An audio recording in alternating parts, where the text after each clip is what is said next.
Udah bener tripodnya, sip. Hai semua, gua Wasa, langsung dari Korea Selatan. Gua dan beberapa teman reviewer kayak biasa diundang sama Samsung Indonesia buat datengin acara hajatan tahunan ya, yaitu adalah Samsung Galaxy Unpacked 2023. Karena ini masuknya ke akhir tahun ya, memperkenalkan produk-produk foldable terbarunya. Apalagi kalau bukan Samsung Galaxy Z Flip 5 dan Samsung Galaxy Z Fold 5. Nah kebetulan barangnya pastinya udah ada, udah gue pegang juga. Ini adalah yang Samsung Galaxy Z Flip 5 dan yang ini adalah Samsung Galaxy Z Fold 5. Jujur, sebenarnya kalau kita ngomongin kasat mata ya, yang paling kelihatan banget bedanya di antara kedua ini adalah Z Flip 5. Karena lihat sendiri, cover screen-nya lebih gede ketimbang yang versi terdahulunya. Nah terus nggak cuma soal smartphone-nya, Samsung juga ngebawa lagi dua lini produk terbarunya, yaitu adalah wearable dan juga tablet. Nah yang wearable-nya ini adalah Samsung Galaxy Watch 6 ya, 6 yang ini, dan yang satu lagi adalah Samsung Galaxy Watch 6 yang klasik. Ini yang gue suka banget karena dia tuh ada puter-puterannya nih, jadi bisa diputer. Ada tik tik tik tik tik tik tik gitunya loh. Yang berikutnya tablet, yaitu Samsung Galaxy Tab S9.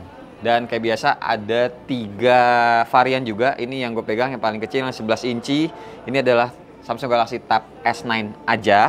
Terus ada juga yang ini Samsung Galaxy Tab S9 Plus. Dan yang paling gedenya sendiri ini kayak nampan gede banget, parah.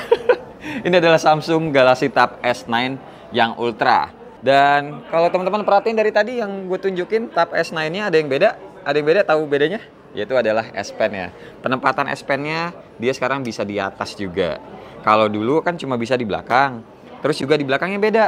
Kalau dulu bisa di belakang, dia tuh seingat gue yang ujung lancipnya harus ke arah kamera. Tapi sekarang udah bisa bolak-balik. Nah, jadi menyenangkan ya. Oke, mulai bahas dari Z Flip 5 ini dulu. Jadi, yang kelihatan kasat mata selain cover screen-nya, rongga saat handphonenya kelipet juga lebih rapet. Beda nih ya, kelihatan kalau dibandingin sama Z Flip 4 sebelumnya. Dan jadinya kalau dipegang saat keadaannya dilipat, jadi berasa makin tipis. Cover screen-nya ini tuh jelas lebih informatif dan lebih leluasa dalam pemakaian sehari-hari. Ukurannya jadi 3,4 inch dan secara default sebenarnya fungsinya tuh masih mirip-mirip kayak Z Flip 4 buat nampilin berbagai widget dan kawan-kawannya macam wallpaper, kalender, cuaca, alarm, dan yang lain-lain. Pokoknya bisa ditambah-tambahin lagi sampai belasan widget yang tersedia. By the way, kalau mau ngubah wallpapernya tinggal ditahan aja di sini dan yaudah pilih sesuai selera atau bisa nambahin sendiri lewat layar utamanya. Di swipe ke kanan buat ngeliat notifikasi, di swipe ke bawah buat ngeliat quick setting, dan kalau kita cubit layarnya bisa munculin multi widget view kayak begini. Kalau mau balik lagi tinggal di swipe aja ke atas. Kalau mau ke kamera ya tinggal klik aja logo kameranya di bagian wallpaper gini di sebelah kanan bawah, atau lebih gampangnya klik aja tombol power 2 kali dan ya udah nih ada potret, foto, sama video. Cover screen segede gini sayang banget ya kalau nggak bisa dipakai aplikasi lain kan. Tenang aja, bisa kok.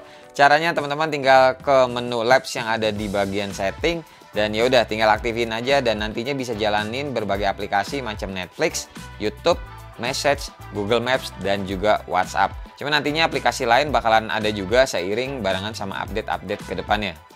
Terus ada juga layar yang ngebelok kayak gini nih. Di samping kamera utamanya bisa sebagai tombol navigasi yang bisa diaktifin dari menu Labs yang tadi juga. Terus apalagi dong bedanya? Udah sih, nggak ada guys dari sisi fisik mata ngeliat. Yang beda itu ada di chipsetnya yang kini sama kayak S23 series, yaitu Snapdragon 8 Gen 2 for Galaxy. Storage-nya juga beda. Kalau dulu di Z Flip 4 ada mulai dari 128 GB. Kali ini di Z Flip 5 mulai dari 256 GB dan 512 GB aja yang paling gedenya. RAM-nya sama semua, 8 GB. Sisanya kayak kamera masih sama, yang mana belakangnya cuma ada 2, masing-masing 12 MP buat lensa utama dan lensa ultrawide, dan lensa depannya juga 10 MP. Rekaman video juga masih bisa diandelin buat kita ngevlog. Sambil ngerekam bisa pindah-pindah lensa, bahkan pindah ke kamera selfie tanpa harus nge-stop dulu perekamannya. Baterai juga masih sama, 3700 mAh dengan pengecasan 25 watt. Nah, yang masuk ke Indonesia ada 4 warna regulernya. Mint, Graphite, lavender, sama cream. Nah terus ada juga warna eksklusif online-nya, yaitu blue, yellow, grey, sama green. Nah nggak ada edisi bespoke di Samsung Galaxy Z Flip 5 kali ini. Oke, sekarang kita lanjut ke Z Fold 5-nya. Nah, asli kalau yang ini bener-bener agak-agak susah ngelihat perbedaannya sama Z Fold 4 yang versi sebelumnya. Paling ketara ya kayak Z Flip 5 sih, layarnya tuh lebih rapet aja kalau ditutup. Jadinya tuh makin berasa tipis ketika digenggam. Terus beratnya juga lebih enteng 10 gram ketimbang Z Flip 4. Adapun S Pen-nya juga jadi lebih ramping, cuma tetap aja masih belum bisa dimasukin ke dalam handphonenya. Masih nyatu sama casing officialnya. Paling kalau teman-teman mau teliti banget, itu yang berbeda ada di bagian bump kamera belakangnya, jadi kelihatan lebih tebal sedikit karena ada tambahan frame di masing-masing lensanya. Dan juga posisi LED flash yang berubah. Tadinya di Z Fold 4 itu posisinya di bawah lensa yang paling bawah, sekarang adanya di samping kanan lensa yang paling atas. Terus kalau merhatiin layarnya juga sebenarnya kelihatan sih bedanya di tingkat kecerahannya ya. Soalnya kelihatan nih di Z Fold 5 itu lebih terang karena secara teknis aja dari yang tadinya 1000 nits sekarang tuh jadi 1200 nits. Dan peaknya juga dari 1300 jadi 1750. Tapi kalau ngelihat soal bezelnya nih bisa dilihat sendiri masih sama-sama aja tipisnya dan emang nggak ada masalah sih. Bagus-bagus aja mata ngelihatnya. Kameranya juga sama konfigurasinya, terus baterainya juga sama, pengecasannya juga sama. Chipsetnya berubah juga jadi Snapdragon 8 Gen 2 for Galaxy dan vapor chamber yang digedein sekitar 38% buat mengantisipasi heatnya atau panas ketika buat dipakai ngegame. Buat Samsung Galaxy Z Fold 5 sendiri yang masuk ke Indonesia ada 3 warna, Icy Blue, Phantom Black, sama Cream. Nah buat gue pribadi, gue suka yang sama Icy Blue-nya ini. Buat storage yang dijual di Indonesia masih sama kayak kakaknya terdahulu, yakni 256GB, 512GB, dan 1TB. RAM-nya masih sama-sama 12GB. Oke, saatnya yang ditunggu-tunggu nih, yaitu harga PO-nya. Buat yang Z Flip 5 dulu, yang 256GB harganya 15.999, yang 512GB 17.999. Buat yang Z Fold 5 256GB 24.999. Buat yang 512GB 26.999 dan yang 1TB 29.999. Oke, kalau kita bandingin sama yang sebelumnya, jelas yang Z Flip 5 ini tuh harganya naik sejuta ya. Cuma ya tahu sendiri, dapatnya tuh banyak aja lebihnya. Terus kalau yang Fold ini harganya tetap men, dan yang sadis, harga 1TB-nya malah turun sejuta dibandingin Z Fold 4 sebelumnya. Nah buat promonya yang paling nyenengin adalah double up storage. Jadi teman-teman kalau beliin 256GB dapatnya 512GB dan seterusnya. Promonya juga kayak biasa, Samsung Care Plus ada yang setahun, ada yang 2 tahun, term and condition berlaku, serta soal anti gores nih, udah tenang aja. Teman-teman kalau ikutan PO gratis selama 2 tahun. Intinya kalau Samsung flagship kayak gini emang enakan belinya pas PO sih. Promo lainnya teman-teman bisa baca di deskripsi aja. Oke, lanjut sedikit soal Galaxy Watch 6 yang terbarunya juga. Nah buat yang Galaxy Watch 6 ini ada 2 ukuran, 40mm dan 44mm. Bentukannya ya cenderung sporty dan layaknya smartwatch yang lain sih. Cuma yang bikin beda ya emang layarnya aja, smartwatch Samsung tuh emang segini bagusnya. Terus varian satunya lagi yaitu yang klasik, ini yang bezelnya bisa diputer-puter. Ukurannya ada yang 43mm dan 47mm. Jujur buat gua pribadi lebih sukanya yang klasik, soalnya rotating bezelnya tuh udah jadi kayak ciri khasnya smartwatch Samsung banget. Nggak ada di smartwatch lain kayak handphonenya yang seri-seri Note ataupun seri Ultranya. Cuma Samsung yang punya S Pen-nya, Android lain nggak punya.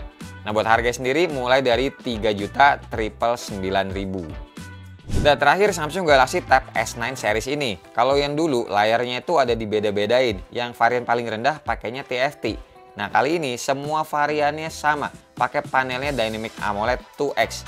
Dan buat ukuran detail layarnya serta kapasitas baterainya, yang Tab S9 itu adalah 11 inci, baterainya 8400 mAh. Tab S9 Plus ukurannya 12,4 inci, baterainya 10.000 mAh. Dan yang Tab S9 Ultra 14,6 inci dengan baterainya 11.200 mAh. Asli yang ini gede banget guys ukurannya. Oke, buat harganya mulai dari 13.999.000. Buat dua lini produk ini nanti gue bikinin video terpisahnya aja kalau teman-teman banyak yang request ya. Ya sudah, paling segini aja dulu video pegang-pegang pertama kalinya hands on untuk Samsung Galaxy Z Flip 5 dan juga Samsung Galaxy Z Fold 5 dan dua produk Samsung lainnya tadi ya. Dua produk maksudnya dua lini produk, Tab S9 sama Samsung Galaxy Watch 6 series. Jujur kalau ditanya, gue sih ya untuk seri foldable tahun ini jadinya jauh lebih tertarik sama Samsung Galaxy Z Flip 5. Kenapa? Ya karena sama-sama kita tahu dia cover screen-nya juga lebih gede, lebih menyenangkan, dan juga kedepannya ini bakalan ada capable banyak aplikasi yang bisa kita gunakan langsung di cover screen-nya. Nggak harus ngebuka ke layar dalamnya. Terus juga warnanya, saran dari gue teman-teman kalau misalnya ada yang mau ngambil, mendingan yang berwarna aja, jangan yang hitam-hitam. Jadi kelihatan two tone color kayak gini tuh bagus guys, serius. Untuk Z Fold 5 sebenarnya nggak jelek karena tidak harus selalu mayor change sih. Kalau menurut gua minor change juga oke, bentuknya masih mirip-mirip kayak yang terdahulu. Berarti desain yang sebelumnya Z Fold 4 itu bisa diterima oleh masyarakat banyak. Ya mobil, motor juga banyak yang cuma facelift standar kan. Tapi kan yang penting jeroannya. Prosesornya pakai sama kayak yang S23 series kemarin, yaitu adalah Snapdragon 8 Gen 2 for Galaxy, yang mana gue sendiri pengguna Samsung Galaxy S23 Ultra. Itu baterainya awet banget, performa sehari-hari aman, ngecasnya juga lumayan cepet, sejam lebih sedikit, dan yang penting baterainya awet dalam kegunaan sehari-hari. So kalau sebagai closing ini gue mau nanya ke teman-teman, di antara dua foldable-nya ini, kalau teman-teman itu lebih suka yang mana, tulis di kolom komentar di bawah biar gue juga bisa nentuin mana nih yang nantinya gue akan bikin video review pertama kalinya, yang Z Flip 5 ataupun yang Z Fold 5 ya. Terima kasih banget buat teman-teman yang udah nonton dari awal sampai akhir. Sampai ketemu di video selanjutnya. Bye bye. Cheers.